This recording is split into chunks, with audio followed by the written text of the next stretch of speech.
الزمالك إلى نهائي الكونفدرالية بعد الفوز على دريمز 3-0. الحلاوة دي يا سامسون. الحمد لله وصلنا للنهائي قدام فريق حقه ان هو يطمح ان هو يوصل النهائي واي الكلام ده كله، عشان ناس كتير بتقول لك ده فريق مش عارف ايه. يا جماعه عادي، طب نعمل نخسر يعني؟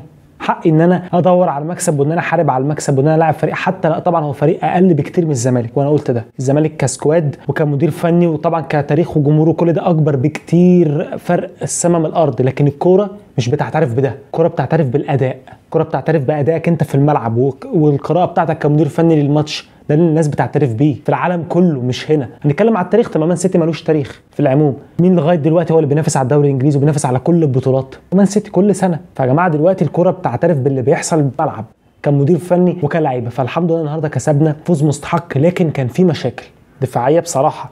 برضه مش هحط راسي في الرمله، لكن كسبنا الحمد لله. وده الاهم، والاهم تالق سامسون. انا بصراحه كنت ضد خروج سامسون كان ممكن يلعب كمان اكتر من كده. سامسون لعب ماتش كبير قوي قوي على كل المستويات، على المستوى الهجومي وعلى مستوى الربط بين نص الملعب والهجوم وعلى المستوى الدفاعي. طلع على المستوى الدفاعي دي في حلقه بكره ان شاء الله. لقطات ما خدتش بالك منها دي بكره عشان هطول فيها، عايز اتكلم عنها باستفاضه واتكلم عنه كمان هجوميا. لكن النهارده سامسون الصراحه لعب ماتش كبير قوي، وكان ان هو يبتدي اساسي دي كانت مفاجاه، لكنها كانت في صالح الفريق. يعني انا قلت فاجئت ان هو يبتدي اساسي مش عشان حاجه، قلت ممكن يلعب بحمدي زي ما هو الماتش اللي فات او متيابه ماشي، ده اللي كان متوقع. لكن يلعب بسامسون في الحته دي انا ما توقعتش. لكن سامسون لعب ماتش كبير، والرهان اللي رهنه جوزيه جوميز على سامسون نجح فيه. رهان جوزيه جوميز وسامسون كاداء في الملعب نجح برضه في الملعب. فزي ما قلت لك المهم ان احنا وصلنا. في مشاكل كانت ممكن يبقى سببها الملعب مثلا، الرطوبه، ما اعرفش ايه الدنيا، بس حسيت ان في بعض اللعيبه مجهده. ده قبل بس ما اتكلم فني، حسيت في بعض اللعيبه مجهده، ما اعرفش ليه الصراحه، يعني ما اعرفش ايه السبب غير ان ممكن يكون الرطوبه والكلام ده. لكن خلينا نتكلم دلوقتي فني ونحلل الماتش وايه اللي حصل في الماتش. الزمالك بدا الماتش ضغط عالي اجريسيف جدا. الزمالك بدا 4-2-4 مش 4 ممكن ماشي واحنا معناش الكوره 4-4-2، لكن واحنا معانا الكوره وده كان اكتر في الماتش 4-2-4. وان بالنسبه لنا كان في مشكله كبيره، وخلينا نقول مشكلتين. اولا في مشكله خارجه عن اراده جوزيه جوميز وهي دونجا اولا ما كانش في حالته، ثانيا خايف ياخد الانذار الثاني فبيلعب بالشوكه والسكينه. طبعا انتوا عارفين حكام افريقيا يعني بيعملوا حاجات غريبه. يعني الحكم ده في نفس الماتش في فاولات بيحسبها لمسه بسيطه، في كور لينا وعلينا، مش بقول لك ان هو بيجاملهم او بيجاملنا، لا لينا وعلينا كور تدخلات قويه ما بيحسبهاش. فهو حكم غريب. فبقول لك افريقيا الحكام فيها غريبه، يعني ممكن في نفس الماتش يحسب حاجه وما يحسبش ويحسب عكسها عادي. دي في افريقيا حاجات غير. فكان دونجا بيلعب بالشوكه والسكينه هجوميا ودفاعيا، خايف الكره تقطع منه فيعمل فاول فيلبس انذار يغيب الماتش اللي جاي. الماتش هيبقى صعب جدا. اعتقد احنا هنبتدي بره الارض الماتش الجاي اعتقد. وفي حاجه ثانيه ان هو ما كانش في حالته، ما اعرفش. يعني دونجا عموما ما كانش متظبط قوي، بل زي ما بقول لك الجو ولا ايه. المشكله الثانيه دي خطا من جوزيه جوميز. خطا. تقول لي احنا كسبنا، ايوه يا جماعه عادي والله، عادي ان انا اقول انه اخطا في ايه؟ انه يبتدي بزياد كمال. ناس كتير اتكلمت في ده وانا قلت نبتدي بشحاته في نص الملعب. قلت ده انا قبل الماتش، قلت تشكيلتي وشحاته نازل الشوط الثاني قلب الدنيا زي ما سامسون قلب الدنيا الماتش الاولاني بتاع دريمز وخلى الزمالك نوصل اكتر للجون. المباراه دي شحاته ظبط نص الملعب ودونجا على اكتر مع وجود شحاته. يعني دونجا لعب ماتش افضل وشحاته جنبه. يعني شحاته نمره 8 انا شايفه 8 مش 6 ماشي، ممكن يلعب 6، لكن هو لاعب كوير يقدر يجري بالكوره، يدي باص لقدام، يشوط من بعيد. لاعب عنده كوره اكتر من زياد كمال واكتر من دونجا. وغير حتى زياد كمال القصه ان هو لسه جاي يا جماعه، ده اول ماتش يلعبه اساسي. فبرضه ده كان ريسك غريب من جوزيه. يعني ريسك سامسون مفهوم، ما عنديش مشكله معاه نهائي، لاعب بيلعب موجود. لكن زياد كمال ما بيلعبش، لعب قبل كده دي يا جماعه 10 دقايق ولا ربع ساعه بس. ففجاه تاخده في ماتش فيه رطوبه، جو مختلف، ماتش صعب، ارض مش افضل حاجه في الدنيا، ملعب مش افضل حاجه، بتلعبه هو نمره 6 هو ودونجا الاثنين.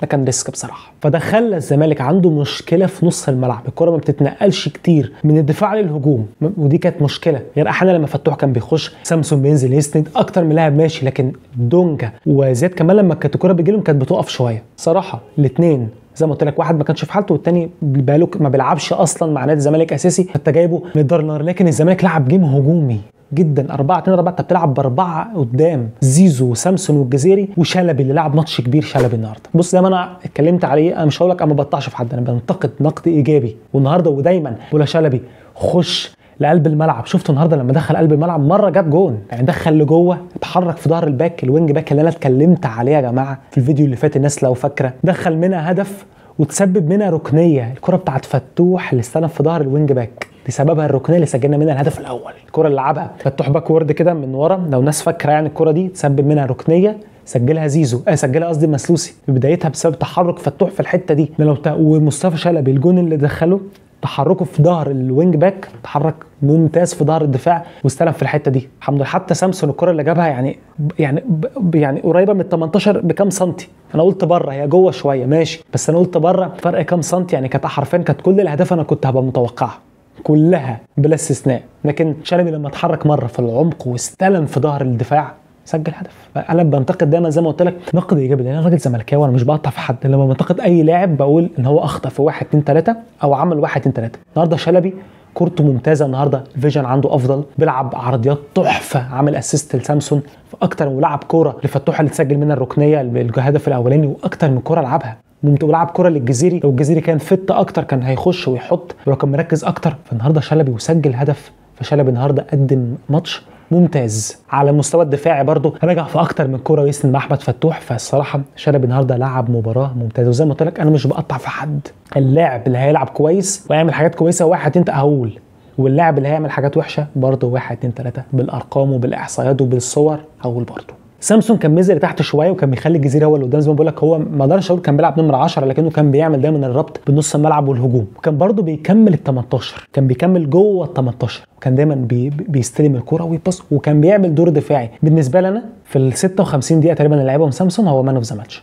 انا عارف ناس كتير، وجهه نظري الشخصيه، في النهارده عمر جابر لعب ماتش عمره النهارده، فتوح رائع، حسام والمسوسي كوره او كوره لا بس ماشي، ممكن حاسسهم كانوا مهبطين مش عارف ليه. لكن على فكره فريده كان بيلعب على اللعبه. طبعا قلت لكم عبد العزيز عيسى، ناس كتير قلت لكم قبل اصلا ما نلعب الفريق ده قلت عليه، والفيديو موجود قبل ما نلعبه اصلا، قلت في لاعب اسمه عبد العزيز عيسى هدافهم في الكونفدراليه والكلام ده كله. شفتوا النهارده الراجل لعيب قوي، وده على فكره سنه صغير مش لعيب كبير، اعتقد 18 19 لو انا شفت الرقم صح. كان بيلعبوا على ايه؟ ان الاثنين انتوي وبواتنج اتحركوا في ظهر المسلوسي وحسام، وده بقى الخطا اللي انا اتكلم فيه. طيب الكرة كانت بتوصل لهم منين؟ من نص الملعب. فالكرة اللي يعني من بره ال 18 المساحه اللي هي بين نص الملعب، ممكن نقول في الزون 14 او قبل كمان الزون 14 بشويه. فالكرة دي كانت بتلعب ليه؟ لان نص الملعب بتاعنا ما كانش بيضغط كويس، ودي كانت مشكله كبيره من دونجا وزياد كمان، ان هم ما بيضغطوش زي ما بقول لك، واحد خايف على الانذار والتاني مش فت بدنيا، مش فايق قوي، مش افضل حاجه. ده كان بيخلي الكرة توصل بسهوله للاثنين المهاجمين اللي بيتحركوا في ظهر حسام والمسوسي، وده طبعا خطا منهم. لكن برضو ما انت بتلعب عليك 2 مهاجمين، المهاجمين كويسين، منهم لاعب متمرس في الدوري، عارف الدوري المصري والزمالك وكل الكلام ده كله. طبعا المهاجمين مش افضل حاجه، لكنهم بيتحركوا كويس، فالكره كانت بتتلعب لهم بسهوله. فهنا المشكله كانت من نص الملعب، انت بتلعب باثنين بس، الاثنين واحد زي ما قلت لك مش مركز والتاني مش فت، فدي كانت مشكله كبيره جدا. فنزول شحاته خلى لك الدنيا ايه بقى، مش بس دفاعيا افضل، النقل الكره اسهل واسرع، ان هو مش بس بيدافع كويس مع دونجا، لا هو الكره لما بيجيله دايما لقدام، فدايما بنبقى في الثلث الاخير دايما. ودايما في حاجه كمان، المثلثات اتلعبت شحاته لدونجا الفتوح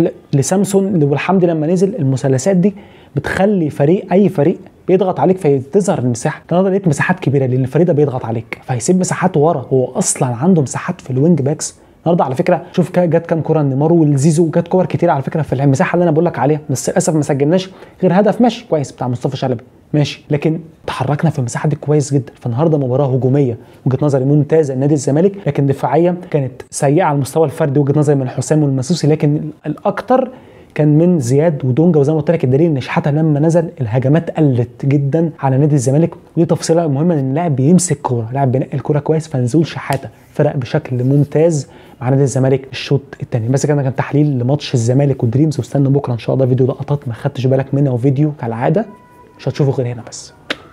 السلام عليكم.